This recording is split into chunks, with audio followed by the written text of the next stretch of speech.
What's going on, beautiful people? It's your boy here, Wesley from AConnectionTV.com and AConnection TV here on YouTube, the two places on the World Wide Web where we actually adopt similar connections despite our differences. And welcome to my channel. If this is your first time seeing me, I need you to do me a solid and make sure that you follow me on Twitter and Instagram at AConnectionTV, and also subscribe to my miniature Netflix, which is watchactv.com. It's a miniature Netflix because people that look like me and that look like you are the ones that produce original scripted content, short films, cartoons, movies, web shows, and things of the sort. So definitely go check out watchactv.com. There are uploads every week. I wanted to do this video because we all are in the same boat. Majority of us are anyway. There are a lot of people that have a problem with credit. I've been watching and researching a lot of these YouTube videos, and they all are saying the same thing.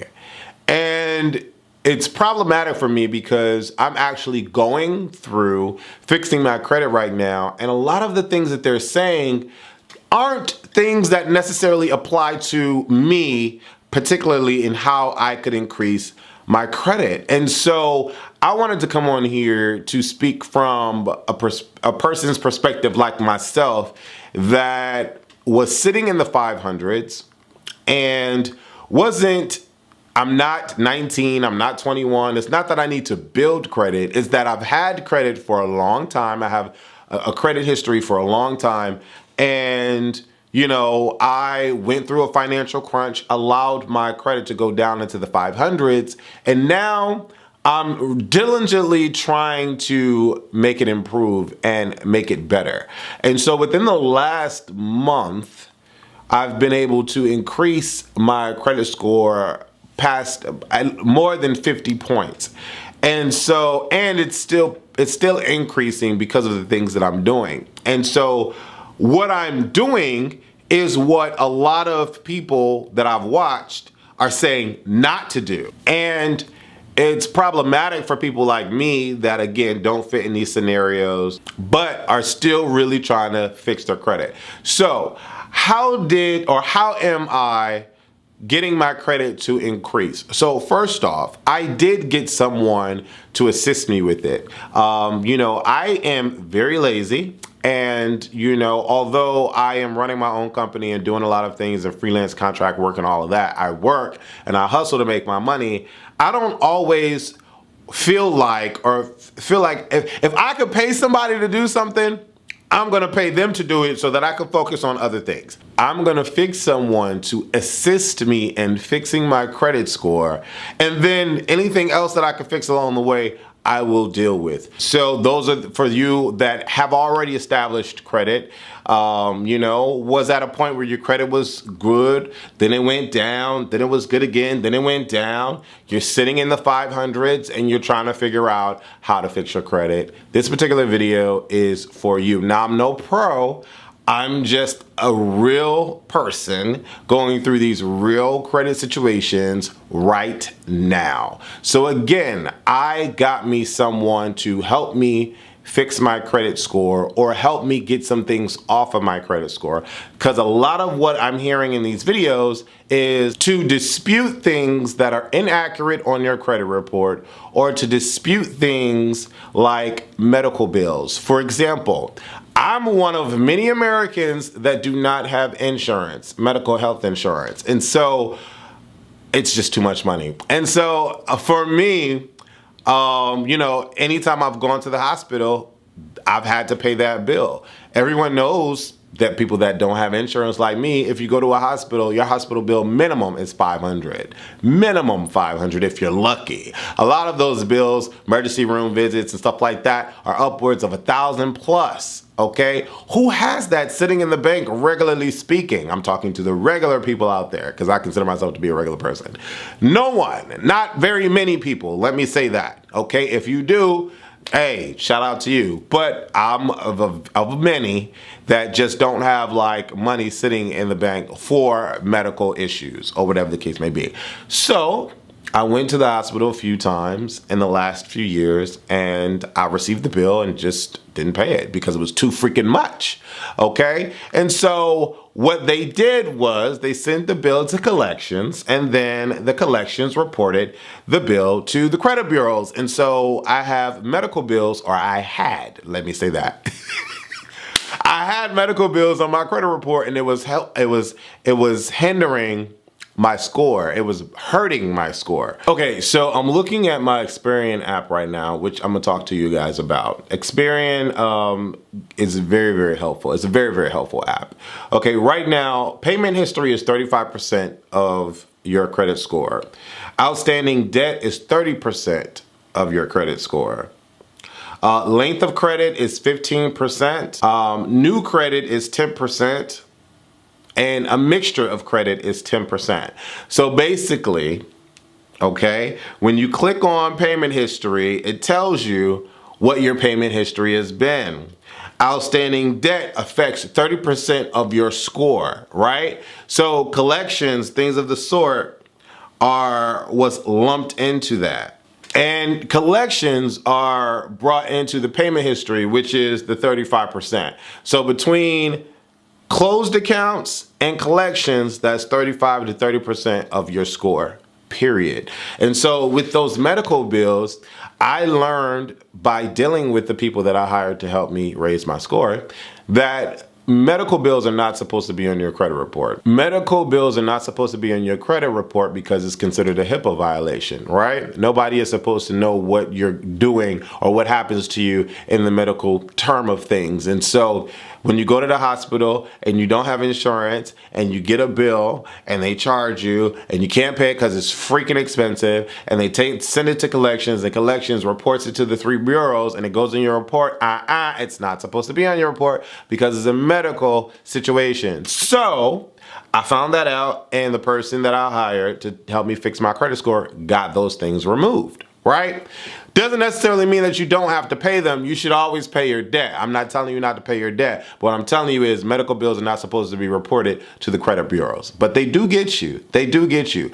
But if you have medical collections on your credit report, you can easily get those removed. Now, all of these videos told you to write letters and send it in. I ain't doing all that. When I go hire Susie Q over there to do it for me so she can get paid, do her job, and take care of it. That's what my girl doing. She going over there, she doing her job, she taking care of it. Now, this is one of the things that really aggravated me with a lot of these videos on YouTube and all these platforms. They're telling you not to pay your collections. So, and they're also saying that collections and charge-offs are the same thing. And they're not. Because charge-offs, and I'm speaking to people with my profile that had a couple credit cards, that allowed their credit cards to go bad, that didn't pay them. The credit cards incurred late fees, and it was late fee upon late fee upon late fee, and it stacked up and stacked up, and those credit cards closed off and said, you're not paying it, so you're not gonna pay it, we're gonna close it off. So it's a charged off, okay? Then, I'm telling you what it shows on my credit report. Then you have collections. Only thing that showed up in collections for me were my medical bills. Credit cards did not show up in collections. Although credit cards potentially do go to collections, they didn't show up in collections, because I have one credit card in collections. But when they report it, it's reported as a charged off and not a collection. So, again, collections are on one thing and charge-offs are on one thing. Everybody's saying it's both the same thing. It's not particularly both the same thing, because medical bills show up as a collection and you can get those written off. Your credit cards cannot get written off. Now, here's another thing that people are saying that's incorrect, that's pissing me off. They're telling you not to pay your charge. Well, they're saying don't pay collections, but they're saying not to pay your charge off as well. If you have a credit card that's charged off that has an outstanding balance, that is 30% of your credit score. How do I know? Because Experian is telling me that. Okay? And Experian, it's been telling me, hey, if you want to increase your credit score, what you're going to have to do is pay off your outstanding debt.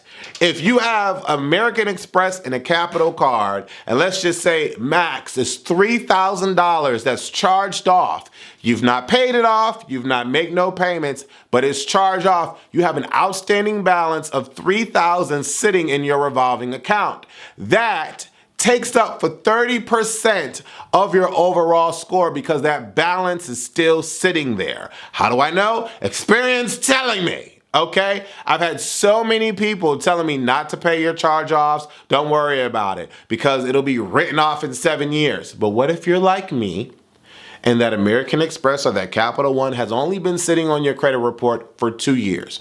You mean to tell me that I'm supposed to let that sit for another 5 years before I decide to pay it off? No, you know why? Here's the caveat. Because when you try to apply for something, the lenders ask you, why do you have these outstanding balances? I've gone through it. I tried to apply for a mortgage loan. The lender asked me, what's going on with this American Express? What's going on with this Capital One? What's going on with this medical bill? What's going on with these things?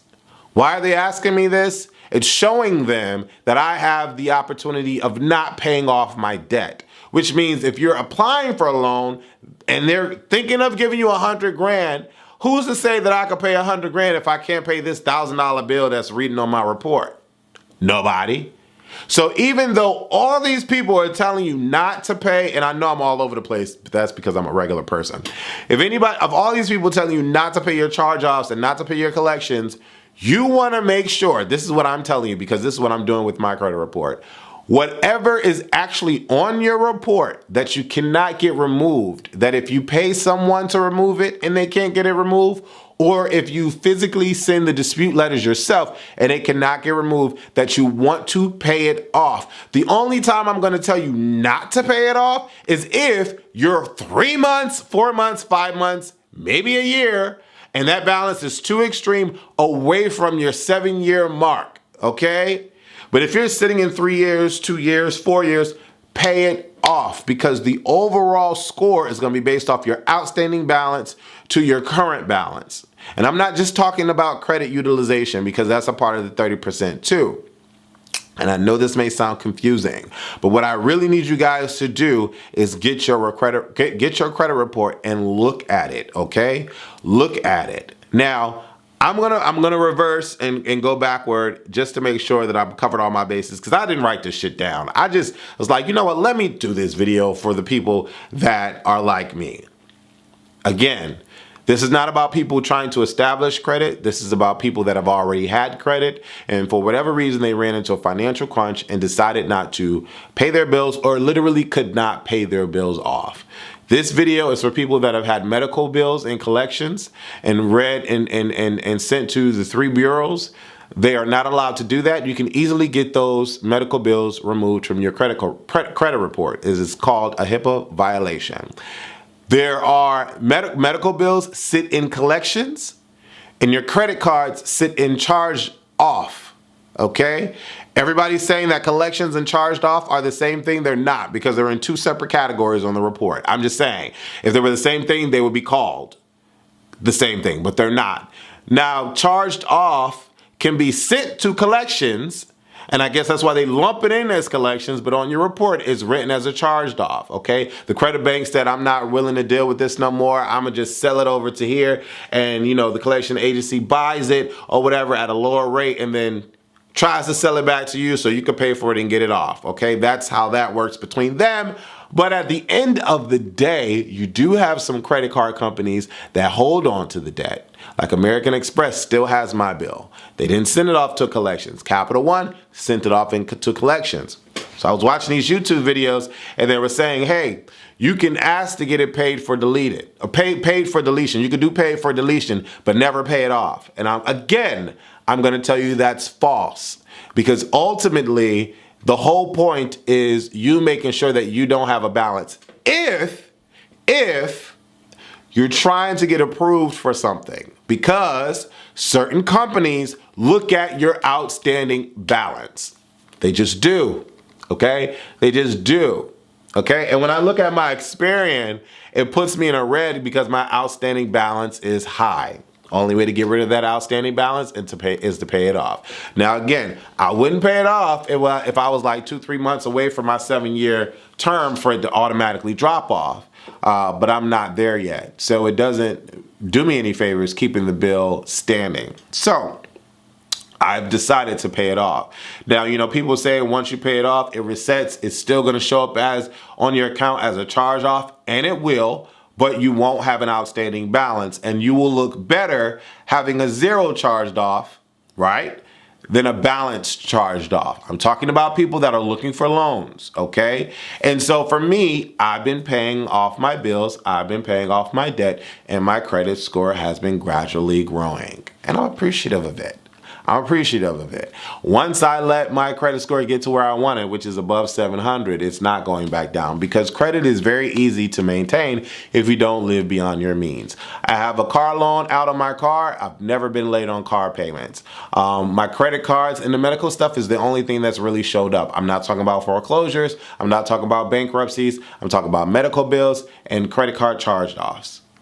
I think I said everything I wanted to say in this video, but a lot of those people out there are giving you false information based on not your criteria. Like if you're in my boat, with medical bills on your credit report and credit card charged offs on your credit report, then I would take my advice and do what I'm saying to do, okay? Because my score is going up, period. And also I paid Get Credit Healthy to assist me in the process. And she's doing what she's getting paid for, The one thing about Get Credit Healthy is that I don't like that it's a monthly situation, because where I'm very impatient, I want to for example, if I paid the American Express bill, I want it to be fixed right away, but it doesn't work like that.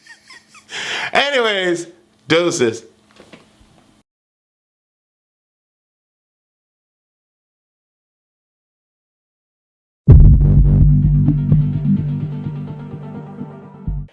White, what happened to us? You tell me. I don't know. I'm just trying to figure all this out. Yeah, me too. What the fuck you mean? Why are you on the Bad Girls Club season 0? I don't see transgender in a title, do you? Stop putting your hands on me, Mitchell. You are not about to start doing this. I am not Corey.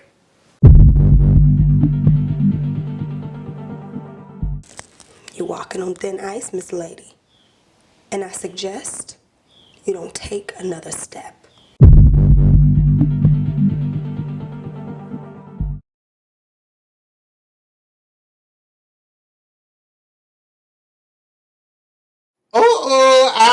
I know. You're not about to think about not subscribing to AConnectionTV.com. Copyrighted.